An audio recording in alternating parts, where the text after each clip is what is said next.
അമ്മ ചെന്ന് കഞ്ഞി കുടിക്കേ.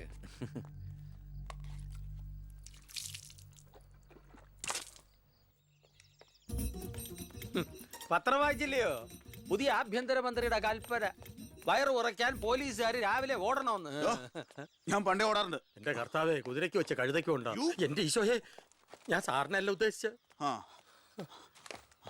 ഓ, നല്ല മസില. അളിയ ഒരു മിനിറ്റ്. അയ്യോ അതിനല്ല, എന്ത് ചെയ്യാനാ, നിങ്ങളുടെയൊക്കെ കഷ്ടകാലത്തിന് ഞാൻ ഇവിടുത്തെ ആഭ്യന്തരമന്ത്രി ആയിപ്പോയി അല്ലേ അളിയ? അളിയൻ ഇനിയും ഡ്യൂട്ടിക്കിടയിൽ എന്നെ കാണേണ്ടി വരും, എന്നെ സല്യൂട്ട് ചെയ്യേണ്ടിയും വരും. തെറ്റ് കണ്ട ഞാൻ എന്തെങ്കിലും പറയുകയും ചെയ്യും. ആ അരിശം മുഴുവൻ അളിയ വന്ന് പെങ്ങളെടുത്ത് തീർക്കും. അത് കണ്ട ഞാൻ തിരിച്ചടിക്കും. അങ്ങനെ അടിയും തിരിച്ചടിയൊക്കെ ആയിട്ട് പോണ്ടതാണോ അളിയ നമ്മുടെ ഈ മാതൃകാ കുടുംബം? ഒന്നുമില്ലെങ്കിലും നമ്മൾ അളിയനും അല്ലേ അളിയ? അതുകൊണ്ട് ഞാൻ ഇരുത്തി ചിന്തിച്ചൊരു തീരുമാനം എടുത്തു. സെൻട്രൽ ഹോം ഡിപ്പാർട്ട്മെന്റിലേക്ക് അളിയനൊരു ട്രാൻസ്ഫർ ഓൺ ഡെപ്യൂട്ടേഷൻ. ദാ ഓർഡർ. നാളെ തന്നെ ജോയിൻ ചെയ്യണം. All the best. എങ്ങോട്ട്? ബീഹാറിലേക്ക്. ബീഹാറിലേക്കോ?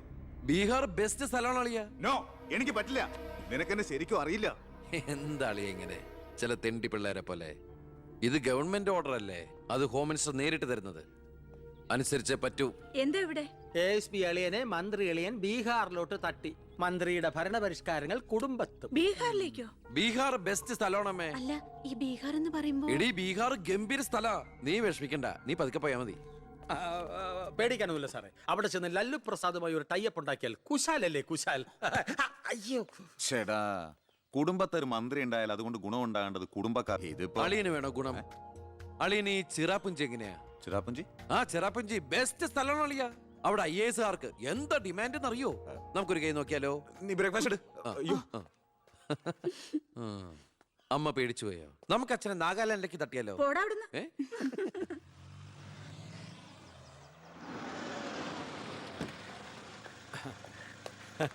നമസ്കാരം. നമസ്കാരം. Good morning. Good morning. മനസ്സിലായില്ലേ? മേഴ്സി വർഗീസ്, ഇവിടുത്തെ ഫേമസ് പബ്ലിക് പ്രോസ്റ്റിറ്റ്യൂട്ടാ. പഴയ ജോലിയൊക്കെ നിർത്തി ഇപ്പൊ അച്ഛന്റെ കേസ് മാത്രമേ എടുക്കൂ. കൂടെ കയറിയങ്ങ് പോ. വൃത്തിയിട്ടവനെ, താനാ പറഞ്ഞതിന്റെ അർത്ഥം എനിക്കറിയോ? മാഡം അറിയാതെ നാ ഒന്ന് പിഴച്ചു പോയതാണ്. മാഡം എന്റെ സ്വന്തം അമ്മയെ പോലെയാണ്, സ്വന്തം ഭാര്യയെ പോലെയാണ്, പെങ്ങളെ പോലെയാണെന്നാണ് ഞാൻ ഉദ്ദേശിച്ചത്. എന്താ ഇവിടെ ബഹളം? കയ്യും കബളും കൂടെ കൂട്ടിമുട്ടിയതാ. ഈ കള്ളനായിരുന്നോ? ഞാൻ കള്ളനല്ല, കള്ളന് കഞ്ഞി വെച്ചു. തൂക്കിയെടുത്ത് പുറത്താക്കണോ? ഞാൻ ഉദ്ദേശിച്ചത്. ഇയാൾ ഒന്നും ഉദ്ദേശിക്കണ്ട. മേലിൽ മുറ്റത്ത് കാലി കുത്തിപ്പോരുത്. ഞാൻ ഈ കാല് എന്റെ ഉദ്ദേശങ്ങളൊന്നും പഴയതുപോലെ ഫലിക്കുന്നില്ലല്ലോ. തെളിവുകളും സാക്ഷിമൊഴികളും അനുകൂലമാണെങ്കിൽ പിന്നെ ഒന്നും പേടിക്കാനില്ല. സെൽഫോൺ ഒരു പ്രധാനപ്പെട്ട തെളിവല്ല. അതിലേക്ക് ആർക്ക് വേണമെങ്കിലും വിളിക്കാം, തിരിച്ചും വിളിക്കാം. പക്ഷേ ശാരിയുടെ സാക്ഷിമൊഴി പ്രധാനമാണ്. അതിലൂടെ മാത്രമേ വെട്ടൂർ ശിവനും ഈ കൊലയും തമ്മിലുള്ള ബന്ധം വാദിഭാഗത്തിന് തെളിയിക്കാൻ പറ്റൂ. ഈ വെട്ടൂർ ശിവൻ നിരപരാധിയാണെങ്കിൽ അച്ഛനും നിരപരാധിയാണ് അല്ലേ മാഡം? അതെ. അപ്പോ എങ്ങനെയും ശാരിയുടെ മൊഴി നമുക്ക് അനുകൂലമാക്കണം. അച്ഛൻ ആ കുട്ടിയോടൊന്ന് സംസാരിച്ചാ? ഓ, ഇവിടുത്തെ പഴയ ബാല്യക്കാരുടെ മോളാ അവള്. ഇനി ഞാൻ അവളെ കാല് പിടിക്കണമെന്ന് പറഞ്ഞാ? അച്ഛാ, ഇപ്പൊ ആവശ്യം നമ്മുടെതാ.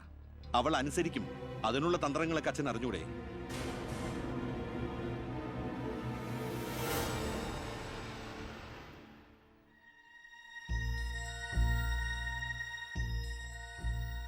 കുറെ നാളായി ഞാൻ വിചാരിക്കുന്നു ഇങ്ങോട്ടൊക്കെ ഒന്ന് ഇറങ്ങണം എന്ന്.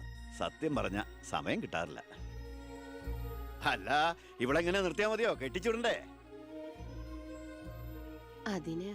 കല്യാണ ചെലവൊക്കെ ഞാൻ ഏറ്റവും പറ്റിയ പയ്യനെയും കണ്ടെത്താം. നമുക്കിത് ഗംഭീരമാക്കണം, ഒരു ഉത്സവം പോലെ. ഗോപാലപിള്ള സാറിനെ എനിക്ക് മറക്കാൻ പറ്റുമോ? എന്നെ രാഷ്ട്രീയത്തിലേക്ക് കൈപിടിച്ച് കയറ്റിയ രാഷ്ട്രീയ ഗുരുവാണ് നിന്റെ മുത്തച്ഛൻ. മരിക്കാൻ കിടക്കുമ്പോ ഞാൻ അദ്ദേഹത്തിന് കൊടുത്ത വാക്കാ, ഈ കുടുംബം അനാഥാകില്ലെന്ന്. എന്നാ ഞാൻ ഇറങ്ങട്ടെ. ഞാനെന്തോ മറന്നല്ലോ. മോളെ, പിന്നെ മോൾക്കറിയാമല്ലോ, നിരപരാധിയായ എന്നെ ഒരു കേസിൽപ്പെടുത്തിയ വിവരം.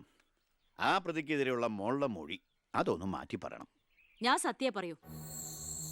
എന്റെ മുന്നിൽ വെച്ച് നടന്ന കൊലപാതകത്തിന് കൂട്ടുനിൽക്കാൻ എന്നെ കിട്ടില്ല. തെറ്റ് ചെയ്തവരാരായാലും അവർ ശിക്ഷിക്കപ്പെടണം. കുറെ കാലം എന്റെ വീട്ടിൽ നിന്നല്ലേ തള്ളയും മോളും. ഉണ്ട ചോറിന് നന്ദി കാണിക്കാൻ പറ ദേവകിയമ്മ മോളോട്. അമ്മ പറയില്ല. സാറ് പണ്ട് നന്ദി സൂചകമായി എന്റെ മുത്തശ്ശന് കൊടുത്ത വാക്ക് വിധവയായ എന്റെ അമ്മയെ അടിച്ചു തളിക്കാരിയാക്കാമെന്നല്ല, നല്ലൊരു ജോലി വാങ്ങിക്കൊടുത്ത് സ്വന്തം പെങ്ങളെ പോലെ സംരക്ഷിക്കാമെന്നായിരുന്നു. സാറിന്റെ വീട്ടിലെ കരിയും പുകയും കൊണ്ട് എല്ലും മുറിയെ പണിയെടുത്തിട്ട് തന്നെയാ എന്റെ അമ്മ എന്നെ വളർത്തിയത്. ഒരു ബാല്യക്കാരിയുടെ കൂലിക്കണക്ക് പറഞ്ഞാ കൊറേ കാശ് ഇങ്ങോട്ട് തരാനുണ്ടാവും.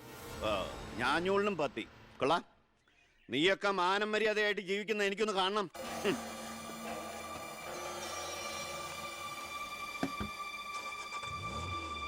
എടാ ഞാനാ. എന്താ അച്ഛാ? ഏയ് നടക്കില്ലടാ. ഇന്ന് അച്ഛൻ അവളുടെ അടുത്ത് പോയി, നാളെ അവൾ അച്ഛൻ്റെ അടുത്ത് വരണം. അച്ഛൻ സമാധാനമായിട്ടിരിക്കെ, ബാക്കിയൊക്കെ ഞാൻ നോക്കിക്കോളാം. ആ ഗുണ്ടകളെല്ലാം മണിക്കൂറുകൾക്കുള്ളിൽ ജാമ്യത്തിറങ്ങി പോയി സർ. അവർക്ക് വേണ്ടി ക്യൂ നിൽക്കുകയാണ് ആവശ്യക്കാർ. ഈ നാട്ടിലെ ഇടത്തരക്കാരും പാവങ്ങളും ഒക്കെ ഗുണ്ടകളെ കൊണ്ട് പൊറുതിമുട്ടിയിരിക്കുകയാണ് സാർ. കഴിഞ്ഞ കുറേ വർഷങ്ങളായി ഇവിടെ നടന്ന 90% കൊലപാതകങ്ങൾക്കും ആത്മഹത്യകൾക്കും പിന്നിൽ ഗുണ്ടകളും അവർക്ക് പുറകിലുള്ള തൽപര കക്ഷികളുമാണെന്ന് നിസ്സംശയം പറയാം സർ. കഴിഞ്ഞ 5 വർഷത്തിനുള്ളിൽ ഇവിടെ ഉണ്ടായിട്ടുള്ള സർവ്വ ഗുണ്ടാ വിളയാട്ടങ്ങളുടെയും അക്രമങ്ങളുടെയും സത്യസന്ധമായ കേസ് ഹിസ്റ്ററി എനിക്കുടനെ വേണം, വിത്ത് ഇമ്മീഡിയറ്റ് എഫക്ട്.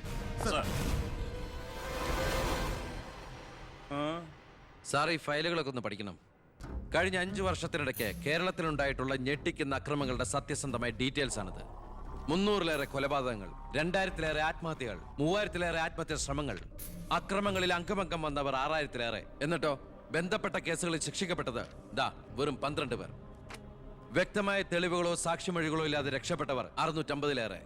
ഇനിയും പോലീസിന് കണ്ടുപിടിക്കാൻ പറ്റാത്ത കേസുകൾ ദാ 100-ലേറെ. ഇതൊക്കെ ആ അവറാച്ചനും അതിനു മുമ്പ് പ്രതിപക്ഷവും ഭരിച്ചിരുന്നപ്പോഴാ. സാർ, മറ്റുള്ളവരുടെ മേൽ പഴിചാരി രക്ഷപ്പെടാനുള്ള തന്ത്രമല്ല ഇപ്പോൾ ഇവിടെ ആവശ്യം. ഞാനിപ്പോ എന്താ ചെയ്യണ്ടേ? ഇതൊക്കെ അന്വേഷിക്കേണ്ട ചുമതല പോലീസിനല്ലേ? സമയമുണ്ടെങ്കിൽ താൻ തന്നെ പോലീസിനെ കൊണ്ട് അന്വേഷിപ്പിക്കടോ. താങ്ക് യു സാർ, ഈ പെർമിഷൻ മാത്രം മതി. നിക്ക് ഞാനൊരു ആവേശത്തിന് പറഞ്ഞു എന്ന് വെച്ച് എന്താ തന്റെ ഉദ്ദേശം? സാർ, ഞാൻ പറഞ്ഞില്ലേ ഈ അക്രമങ്ങളുടെ എല്ലാം പിന്നിൽ ഗുണ്ടകളാണെന്ന്. അതൊക്കെ ആർക്കറിയാൻ പാടില്ലാത്തത്? എങ്കിൽ പിന്നെ ഈ ഗുണ്ടാവിളാട്ടം നമുക്ക് അങ്ങ് അവസാനിപ്പിച്ചൂടെ സാർ? ഈ നാട് നന്നാവണമെങ്കിൽ, ജനങ്ങൾക്ക് പേടി കൂടാതെ ജീവിക്കണമെങ്കിൽ കേരളത്തിൽ അടിയന്തരമായി ഗുണ്ട ആക്ട് നടപ്പാക്കിയേ പറ്റൂ. അതെ സാർ, നമ്മുടെ അയൽ സംസ്ഥാനത്തെ മുഖ്യമന്ത്രി ആക്ട് നടപ്പാക്കിയില്ലേ? എടോ, അവരൊരു സ്ത്രീയാ, അവർക്ക് എന്തു ആകാം. അവരെ തൊട്ടാൽ പീഡനം, സ്ത്രീ പീഡനം. എന്നെ തട്ടിയാ എന്റെ കുടുംബത്തിന് പോയി. സാർ, സാറിന് ഒരു പോറൽ പോലും സംഭവിക്കില്ല. ഇതിപ്പോ പോറലല്ലോ, ഓട്ടയല്ലേ വീഴാൻ പോണത്. ഓട്ട ഈ വെടിയുണ്ടിയും കത്തിയൊക്കെ കയറുമ്പോണ്ടാവണം ഓട്ട. സാർ, ഞാൻ പറയുന്ന താൻ എന്ത് പറഞ്ഞാലും ഞാൻ സമ്മതിക്കില്ല. ഇതൊക്കെ തനിക്ക് മുൻപരിചയം ഇല്ലാത്തോണ്ട് തോന്നുന്നു മണ്ടത്തര. എങ്കിൽ പിന്നെ സാർ ഒരു കാര്യം ചെയ്യും, മുൻപരിച്ചുള്ള ആരെങ്കിലും വെച്ച സാർ അങ്ങോട്ട് ഭരിച്ചോ. ഞാൻ രാജിവെക്കാൻ പോവാ. നീ എനിക്ക് ഹാർട്ട് അറ്റാക്ക് ഉണ്ടാക്കുന്ന വർത്താനം പറയരുത്. നീ രാജിവെച്ച് പോയാ എന്റെ മന്ത്രിസഭ മൂക്കൂത്തി വീഴില്ലേ? എങ്കിൽ എന്റെ വഴിക്ക് വരേണ്ടി വരും. നീ പറയണേല് കാര്യമുണ്ടെന്ന് എനിക്കറിയാം, പക്ഷെ നിനക്കൊരു കാര്യം അറിയില്ല. ഇവിടുത്തെ എല്ലാ രാഷ്ട്രീയ പാർട്ടികളുടെയും നിത്യോപയോഗ സാധനങ്ങളിൽ ഒന്നാണ് ഈ ഗുണ്ടകൾ. അതുകൊണ്ട് ഭരണകക്ഷിയും പ്രതിപക്ഷവും ഇതിന് സമ്മതിക്കില്ല. ഈ ബില്ല് നിയമസഭയിൽ പാസ്സാവൂല. അറിയാം സാർ, ആദ്യം നമുക്ക് മന്ത്രിസഭ കൂടി തീരുമാനിക്കാം. ഗവർണറെ കൊണ്ട് സ്പെഷ്യൽ ഓർഡിനൻസ് പുറപ്പെടുവിച്ച് ഈ ഗുണ്ട ആക്ട് നടപ്പിലാക്കാം. എന്നിട്ട് 6 മാസത്തിനുള്ളിൽ നമുക്ക് നിയമസഭയിൽ പാസ്സാക്കിയെടുത്താൽ മതി. ആ 6 മാസം മതി എനിക്ക് കേരളത്തിലെ സർവ്വ ഗുണ്ടായുസം തുടച്ചു നീക്കാൻ. അല്ല, ഈ Thank you, sir. ഗുണ്ടകളെ എനിക്ക്